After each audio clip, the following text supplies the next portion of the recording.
Please welcome now to the IMUS Morning Program to the great state of Arizona, our senior senator, John McCain. Good morning, Senator McCain. Good morning, Don. How are you? Fine. Interesting times. How are the fires in Arizona, which is I'm right next to in New Mexico?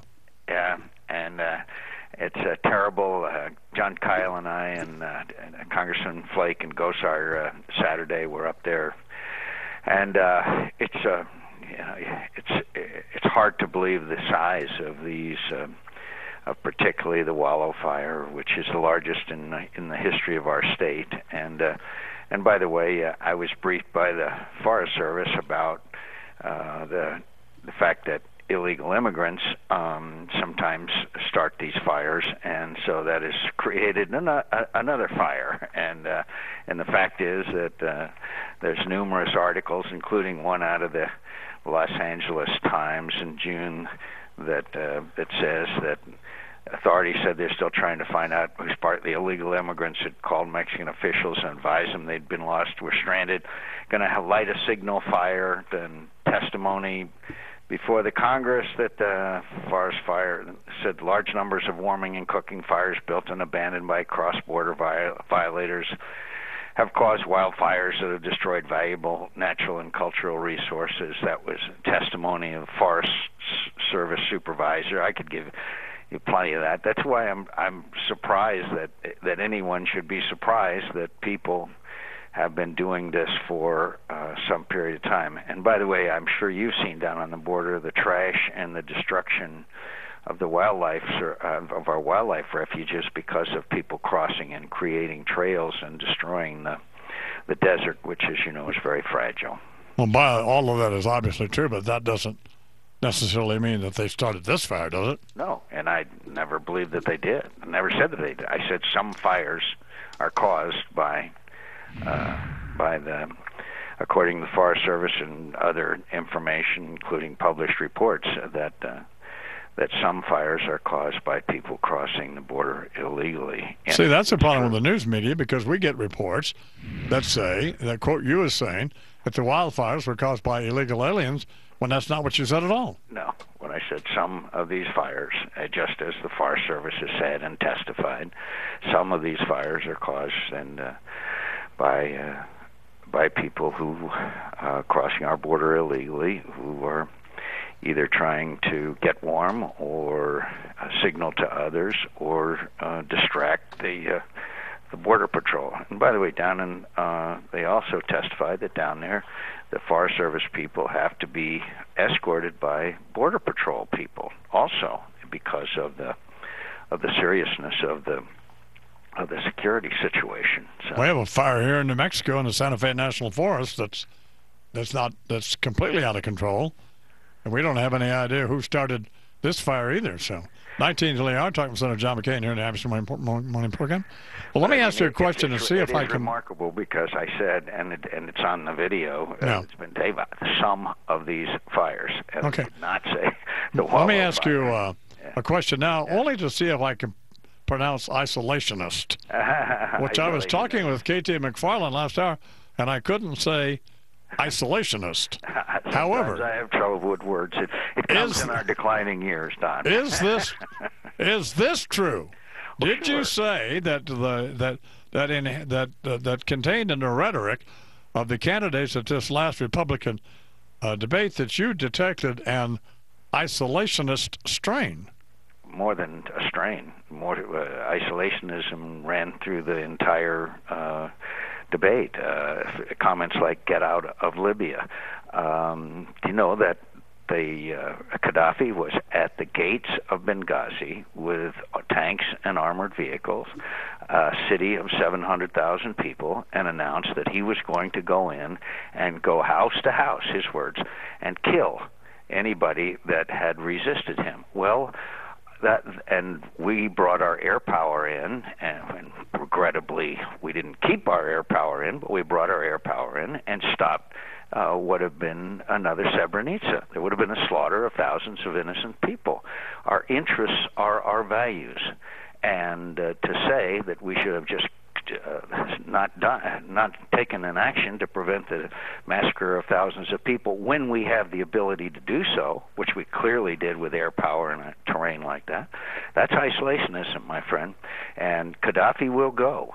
The president has been leading from behind. He would have gone a long time ago if we'd done the right thing, just declare a no-fly zone when the rebels were on their way to Tripoli, but used American air power. Gaddafi would have been gone a long time ago. And I'm confident that he will go. So when I see that kind of get out of Afghanistan immediately. We are winning in Afghanistan, believe it or not, on the ground. I hope you'll watch General Petraeus when he testifies before Congress. We have enormous problems in Afghanistan. We leave Afghanistan, we left it once before, and we know what the consequences of that are. We can succeed there. And isolationism, Fortress America, as Secretary Gates has said, doesn't work. So you're suggesting that once we leave Afghanistan, that it will remain as you think it is now? Oh, I think it will become like Iraq. It'll have sort of a functioning democracy, far better than what it had before. In the case of Iraq, Saddam Hussein. In the case of Afghanistan, the Taliban, who routinely hung women from the goalpost in the soccer stadium in Kabul because they showed their ankle. And that they will stumble along, and they will not be taken over by radical Islamic elements like the Taliban and Al-Qaeda, particularly. And Al-Qaeda and Taliban have worked closely together, and will not again become a base for attacks against the United States of America. So it seems a cockpit for fights between the large powers in the region: Iran, India, China, etc. So it seems to me, maybe I'm wrong, but that your support of this, of our adventures in Libya and Afghanistan, are more humanitarian than they are. Well, in the case of our national interest. In the case of Afghanistan, first of all, our values are our interests. Srebrenica, 8,000 people were massacred, and we said never again. In Rwanda, we said never again. The Holocaust, we said never again. And if we can prevent these things from happening, and that's a big if. There's many parts of the world where we can't. It was clear outside of Benghazi, with the use of air power, we could prevent some 700,000 people, or certainly a percentage of them, from being massacred by Gaddafi. Gaddafi, one time, a prison uprising, I think it was about 10 years ago, prison uprising, was 1,200 people, went in and killed them all, every single one of them. So, not to mention the Pan Am bombing and the bombing of the disco in Germany. So, my point is that in Libya, we could prevent a massacre. We can, with these people, with adequate use of air power, not leading from behind, overthrow Gaddafi. They are I've met with them. One of them is a professor from the University of Washington. Another one has a doctorate from the University of Pittsburgh. These people are not Al-Qaeda. They're not terrorists. But if we have a stalemate, then you probably will get Al-Qaeda. Now in Afghanistan, as you know, was where 9/11 began. And it's not in our interest to see radical Islamic elements regain control of Afghanistan. We abandoned Afghanistan one time after the Russians were driven out. That led to the Taliban taking over, which led to Al-Qaeda. So I thought we went in there to kill Osama bin Laden was the original goal, wasn't it? The original goal was to obviously take out Al-Qaeda itself as well. President Bush said it was to kill Osama bin Laden. And President Obama said the same thing. It was to kill Osama bin Laden. Osama bin Laden's dead. It was to take out not only Osama bin Laden, who was the head of the snake, but the rest of the apparatus as well. Well, no, but I'm talking about what these various presidents have said. So.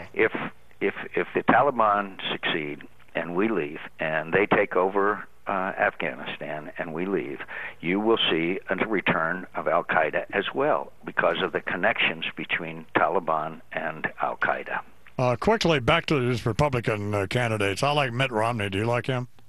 I like them all. I encourage them all. I'm not selecting anybody that I would support. My message to them is do not allow the isolationist wing of the Republican Party, which is always out there, take over the Republican Party.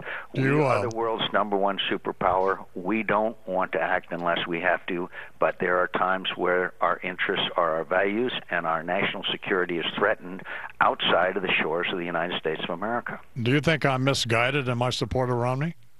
No, I don't think so. I think I know that if I were Mitt Romney, though, I would not count on it being permanent. having known you jumping on and off of my various campaigns at least 27 times. Thanks, Senator. Senator John McCain here, damn.